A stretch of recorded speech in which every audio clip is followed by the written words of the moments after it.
someone at the door with a red hat. I think it's Aladdin's grandpa. اوہو، ہم جو دیکھ رہے ہیں اور جو دیکھ رہے ہیں ہم، وشواس نہیں ہو رہا ہے. یہ سر سید اور گاندھی جی ہیں کا؟ سر سید احمد خان، گاندھی جی آئیے آئیے، تشریف لائیے. ارے بیٹا، یہ الادین کے گرینڈ پا نہیں، یہ تو پوری قوم کے گرینڈ پا اور باپو ہیں. ارے خدا بخش، ذرا چائے وائے تو لاؤ. آپ دونوں کو یہاں آنے میں کوئی دقت تو نہیں ہوئی؟ دقت تو نہیں، البتہ وقت بہت لگ گیا. اتنا وقت تو اوپر سے امپائر اسٹیٹ تک آنے میں نہ لگا جتنا اوبر سے لانگ آئلینڈ آنے میں لگ گیا. کاہے عالم ارواح میں ایکسیڈنٹ اور سڑک مرمت نہ ہوئے ہے، یہاں تو روزے ہی ہوئے ہے. سر سید جی کی طبیعت میں بہت ٹالرنس ہے.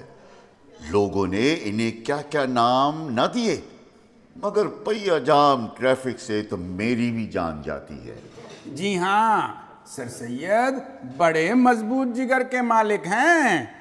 کسی نے ان کو بیکاری کہا تو کسی نے فرنگیوں کا ہواری. سر، ان بیہودہ القابات سے آپ کو کونو دکھ نہیں لگی؟ قطعی نہیں بھائی، میں اپنے لیے نہیں قوم کے لیے بھیک مانگتا تھا، اپنی نوجوان نسل کے مستقبل کے لیے بھیک مانگتا تھا. لوگ مجھے کسی بھی نام سے پکاریں، مجھے کوئی فرق نہیں پڑتا. محمد میاں، آپ کا مکمل اسم شریف کیا ہے؟ نہیں، ہم تو بہار شریف سے ہیں نا. میرا مطلب ہے آپ کا پورا نام کیا ہے؟ ہمرا پورا نام ہے محمد علی دسنوی. محمد علی، بڑا پیارا نام ہے، مگر یہ دسنوی کیا ہے؟ سر، ہمارا تعلق بہار میں پٹنہ کے قریب ایک بہت تعلیم یافتہ گاؤں دسنا سے ہے نا. علامہ سید سلیمان ندوی ہمارے گاؤں ہی میں پیدا ہوئے تھے. ہماری اماں اور ابا نے بھی ادھر ہی جنم لیا تھا، تو بس ہم اپنے نام کے ساتھ دسنوی رکھ لیں. ماشاء اللہ، خیر نام کوئی بھی ہو، ہم تو کام کی قدر کرتے ہیں. علامہ سید سلیمان ندوی نے ہمارے علی گڑھ تحریک کے ساتھی علامہ شبلی نعمانی کے شاگردی میں بہت سی تصنیفی کام کیے. ارے میں نے تو اپنی Satyagraha movement, non violence resistance against British Raj, اس کا آغاز بھی بہار سے ہی کیا تھا. ہم جانے ہیں کہ آپ دونوں ہندوستان کے بہت بڑے ریفارمر ہیں. گاندھی جی، آپ کی تحریک کا تھیم تھا عدم تشدد، اور سر سید آپ کا تھا تعلیم. مگر ہم ایک ٹھو بات نہیں سمجھے کہ آپ جدید تعلیم کو متعارف کرانے کے لیے کاہے اتنے فکر مند تھے؟ ارے محمد میاں، پڑھو گے تو بڑھو گے. اگر ہم نے نوجوانوں کو جدید تعلیم سے آراستہ نہ کیا تو اچھی نوکریاں ان سے دور ہو جائیں گی اور جیل کے در ان کے نزدیک آ جائیں گے. ان پڑھ نوجوان ذلیل و خوار ہو کر خاک، اور ہم بوڑھے پوپلے منہ کے ساتھ سپرد خاک. سید احمد تو نئے ہندوستان کے آرکیٹیکٹ ہیں. انہوں نے جان لیا تھا کہ انگلش زبان اور ماڈرن سائنس میں مہارت حاصل کیے بغیر اپنی سیاسی اور سماجی پہچان برقرار نہیں رکھی جا سکتی. محمدن اینگلو اورینٹل کالج، جو بعد میں علی گڑھ مسلم یونیورسٹی میں بدل گیا، اس کا سہرا بھی انہی کو جاتا ہے. اے ایم یو کے اعلیٰ معیار کے سبب لوگوں نے اے ایم یو کو آکسفورڈ آف دا ایسٹ کہا، اور آج بھی اے ایم یو ہندوستان کی ٹاپ 10 یونیورسٹیوں میں شامل ہے.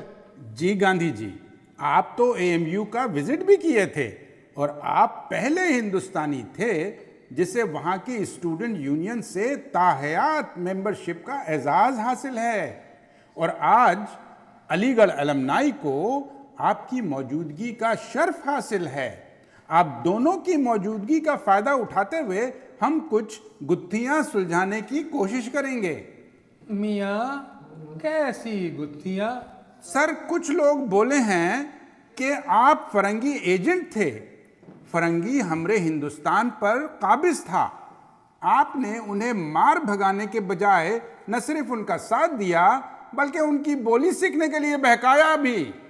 دیکھو، غدر کے بعد مجھے اپنے خاندان کی جان و مال لٹنے کا رنج تھا، قوم کی بربادی کا غم بھی تھا، لیکن جذبات کی رو میں بہنے اور حکومت وقت سے ٹکرانے کے بجائے اس وقت سوجھ بوجھ سے کام لینے کی ضرورت تھی۔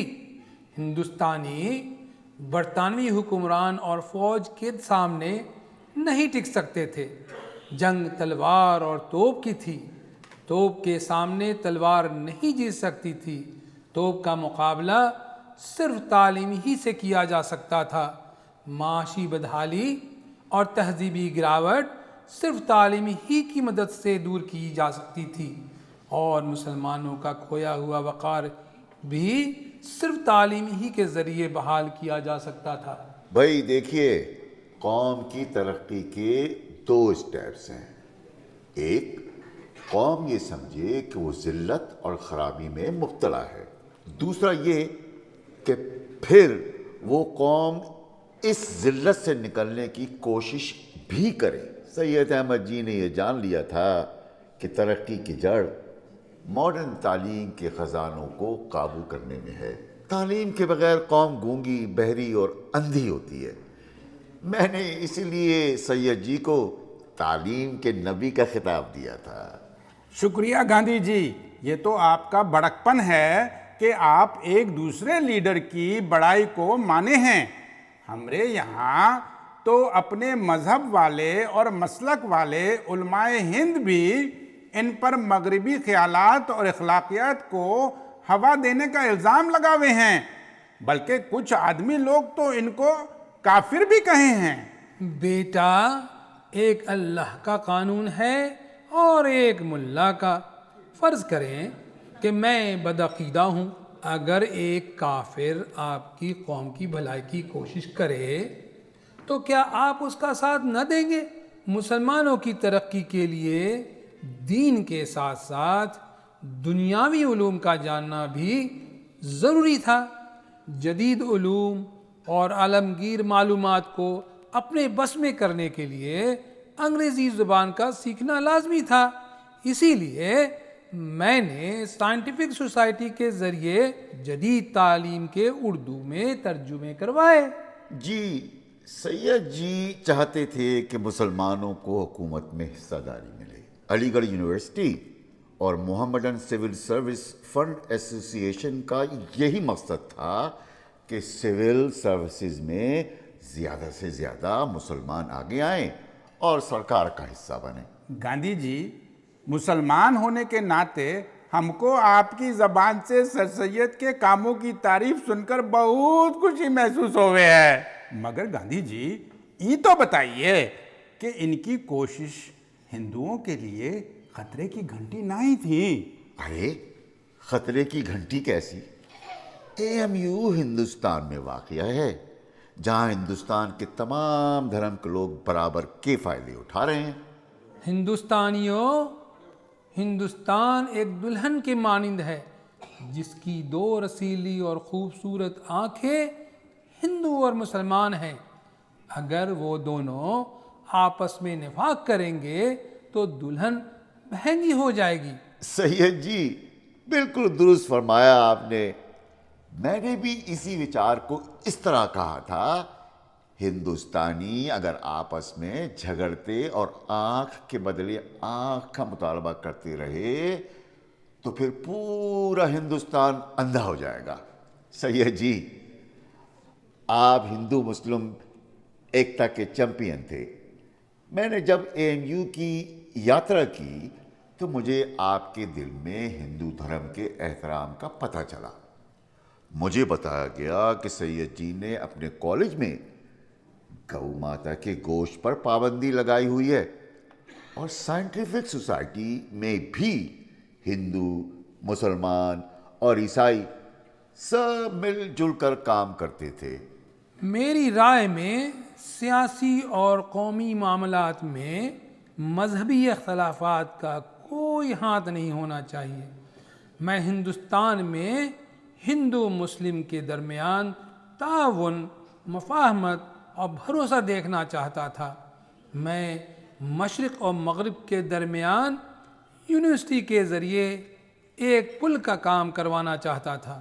یہ سب تو ہم جانے ہیں کہ آپ جو کتابہ لکھا تھا، کا نام تھا؟ ہاں، اسباب بغاوت ہند۔ اس میں آپ نے مسلمانوں کو بغاوت کے الزام سے بچنے کا بیڑا اٹھایا، جس میں آپ بولے کہ انگریزوں کی پالیسیاں دراصل بغاوت کی وجہ تھیں۔ آپ نے مسلم اور برٹش دونوں کی کمزوریوں پر روشنی ڈالی اور ایک دوسرے کے بیچ غلط فہمیوں کو دور کرنے کی کوشش کی۔ اس کے علاوہ تبین کلام میں توریت اور انجیل کو اسلامی نقطہ نظر سے سمجھنے کی کوشش کی۔ خطبات احمدیہ میں تو آپ نے کمال ہی کر دیا، اسلام کی پوزیشن مکمل طور سے صاف کر دی۔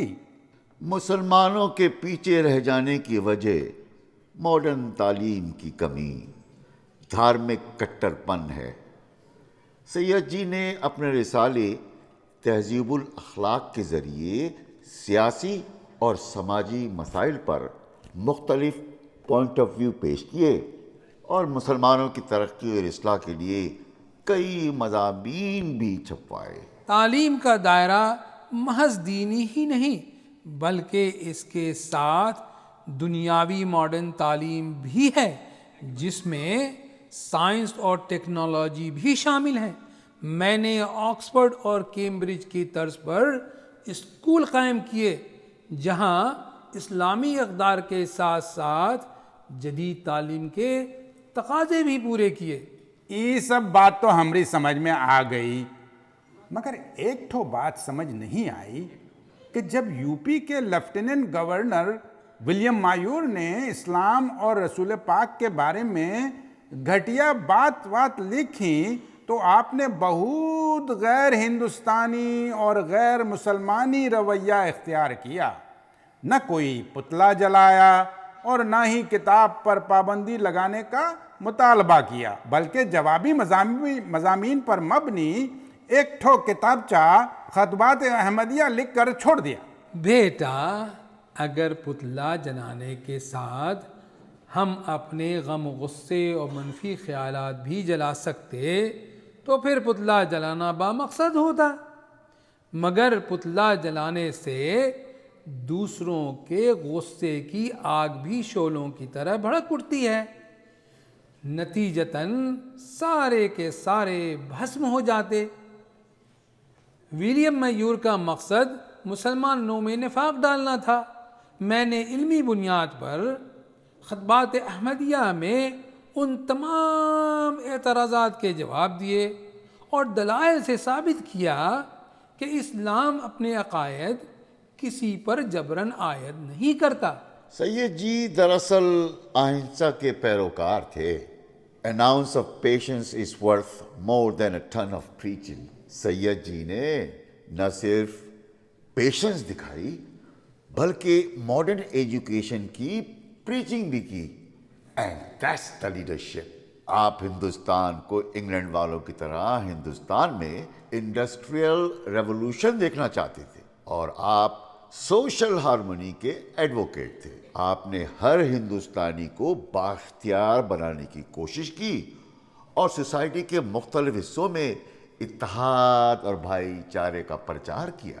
ہم کو اس پر ایک بہت شعر یاد آ رہا ہے، دنیا میں وہی شخص ہے تعظیم کے قابل جس شخص نے حالات کا رخ موڑ دیا ہے۔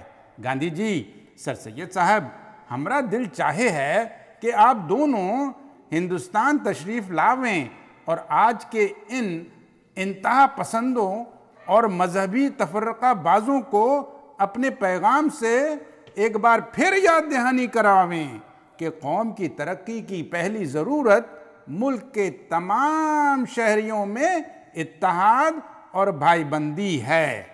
ارے پگلے، ہم دونوں تو اپنے کام اور پیغام قوم کو دے چکے ہیں، اب یہ تمہارا اور آپ سب کا کام ہے کہ اس پیغام کو پھیلائیں، نفرتیں کم کریں اور محبتیں بڑھائیں۔